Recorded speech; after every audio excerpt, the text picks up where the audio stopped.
getting ready for Christmas. In fact, we were in what you call a soft zone to begin with over there. We were right on the Moselle River, right across the Moselle River with the Germans, our enemy, and we were on this side. We had no infantry, just a few infantry in the 4 or 5 miles, because it said it's a soft spot and you don't have to worry about it. But you know, that's where the Battle of Bulge began, in Trier, Germany, which was only about 5 miles from where we were stationed. That's why it was so rough. But anyway, this night, the Battle of the Bulge, it was Christmas, and we were preparing for Christmas. I got a little tree, I got cookies from home, and instead of eating all of them, we put them on a tree. We had it, you know, you've probably seen that picture of my camera and a picture of New York Harbor and all that. We were still thinking about all that. And we got called in to gather. And our commander said, you know, we're not going to have Christmas carols this year. We're not going to have our traditional Christmas dinner, which we were looking forward to so much. You know, after eating in a mess hall. And in fact, we would eat no matter where we were. We'd have a can or something and eat it, because we didn't have an established place, because we were moving all the time, always moving. We were Corps Artillery. Corps Artillery is where you go where people need extra power, firepower. They'd call us. And that's the kind of an outfit we were. So we were in 3 different armies even. But anyway, he said, up at Bastogne, it's surrounded by the Panzer Division. And there are about 20,000 of our airborne division, 101st Airborne Division there, surrounded. They're out of food, they'll be out of ammunition by in the morning. He says, we have to travel all night long to get there. And that was a terrible night. We just started out. It's a good thing it began to blow and storm. It was a regular blizzard. And here we were going convoy. We couldn't have our lights on. The Germans could find, the German planes find you, you know. And we just had the blackout lights. And it's terrible because it looks like there's 4 of them there, and all of a sudden there's only 1.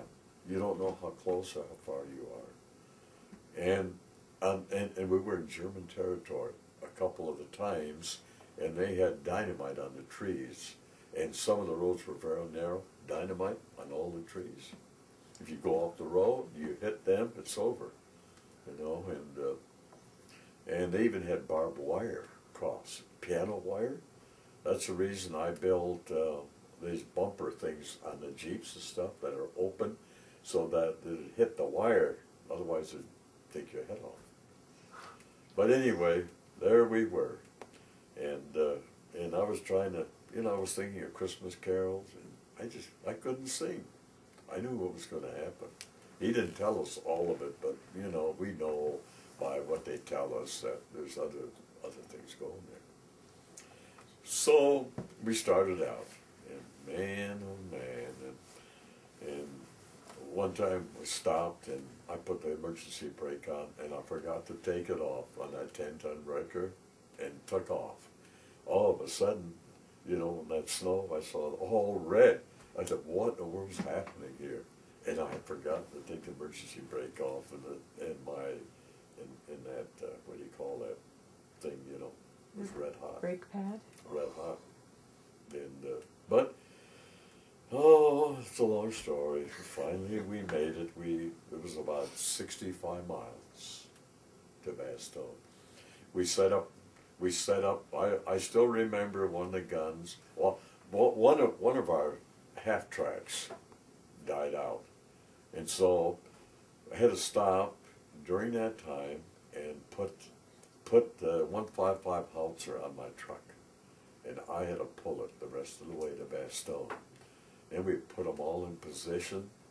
And you know, I remember there's a couple dead guys, and one of them they had to take out of the way and put in positions. And then they started firing. I have pictures. I walked in front of our guns and took a picture of that morning in Bastogne. So we shot an umbrella, and to make a lot, you know, I'm not going to tell any more of that. and the 101st ever, 17,000 men came out. But it's quite a story of what happened the night that we were traveling over there, what the General Anthony did when he was out in his Jeep with his driver. He was just going out and telling people that our army was on the way, and you know, to try to encourage them to keep going during the night until the morning at least. And they had a POW, German POW, where about 400 or 500 German prisoners were that they had taken. And the general was driving along, and he heard Stille Nacht, Heilige Nacht, Silent Night, singing. The German prisoners were singing. It was Christmas time, you know, and they were singing those songs just beautifully. And he told his driver to stop, and the driver suggested, no, I don't know, you should go in there, General. He said, it's Christmas time. I'm going to go in there and wish him a Merry Christmas. He went. And when they saw the general, of course, you know, in the military, you know when there's a general and all the rest of it. They said, well, General, I'll tell you what, in a few days, they didn't know we were on our way to save them. In a few days, we're going to be out of this prison, and you guys, you are going to be in the prison. They're kind of making fun. And when they quieted down, this is what we were on our way, you know nothing about it. And he said, well, he said, I just came in here to wish you a Merry Christmas, the best you can, and that's what I want. And the guy started quieting down, you know, and while he was walking out, they said, Merry Christmas to you, General. And so, you know, just one of those human things that even in the military, the spirit of Christmas can survive. You know, that's the good part of it, no matter where.